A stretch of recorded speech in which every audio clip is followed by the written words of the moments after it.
Slip Happens, Episode 18. How do I politely decline a puppet cult? Welcome back, constant viewer. You know, sometimes Slip finds himself in strange places, but even by his standard, this one felt off. He was standing in what looked like the set of a children's TV show, bright, colorful, maybe a little too cheerful. Confetti floated lazily through the air, though, oddly enough, none of it ever seemed to land. A massive neon sign flickered overhead, glowing with the words, "Welcome back to Slip Happens." And then, of course, there were the puppets. Neatly arranged in perfect little chairs, they sat there, unmoving. Their stitched-on smiles stretched just a little too wide. Their glossy button eyes reflected the bright studio light, but none of them blinked. None of them moved. Not yet, anyway. Above him, a banner shifted, glitching slightly as its words flickered from "Welcome, Slip" to garbled step. That was when the puppets moved. Slip only looked away for a second.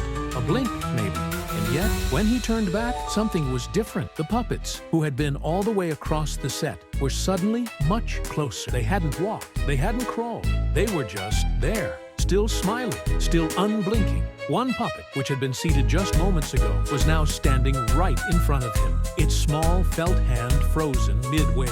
It hadn't been waving before. Overhead, the neon sign flickered, the words changing between "Let's be friends" and what could only be described as static, trying to form words. I hate it here. Slip didn't know when it had happened, but at some point, he realized there was now a toy back in his hand. He hadn't picked it up. He was fairly certain it hadn't even been near him a second ago.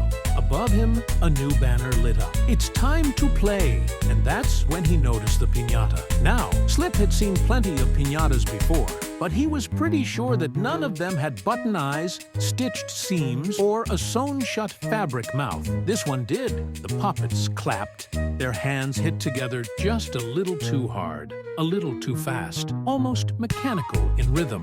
Oh, fantastic. A party where the guest of honor looks like it screams internally. The puppets continued clapping, their excitement only growing. One puppet tilted its head. Above them, the neon sign flickered again. "You will play."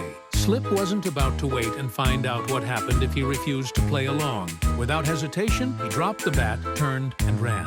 The exit sign at the end of the hallway shone like a beacon, bright red and impossibly welcoming. He didn't care how fake it looked, he was getting out of here. He sprinted full speed toward the door, his feet pounding against the pristine studio floor. The closer he got, though, the more something felt wrong.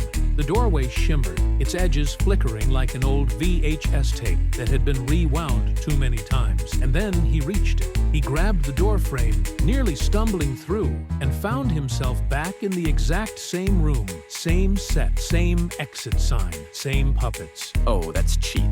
From the corner of his vision, a puppet peeked from behind the doorframe, smiling. Slip turned back, hoping maybe, just maybe, the original room had changed somehow. It hadn't. The puppets were still there, closer now. Their felt hands just a little too extended. The world glitched. VHS static buzzed in the air. And then, just like that, everything reset. Slip was back in the center of the set, standing exactly where he had started. The puppets were back in their seats, as cheerful as ever, waving, clapping, like a laugh track had just played. A new banner flickered overhead. "Welcome, friend." One of the puppets held out a juice box labeled "Forever Flavor."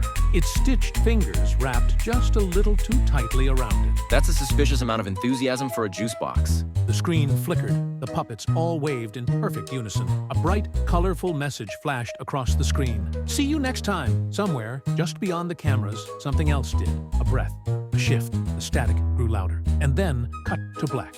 For a moment, there was nothing, just darkness. Then, the neon sign flickered back to life, its words glitching between "to be continued" and "forever." A puppet's hand slowly crept into frame. The episode never really ended. But as for us, constant viewer, we have to wonder, what happened to Slip? Where will he end up next? Is he headed for a season 2? Find out next time on Slip Happens.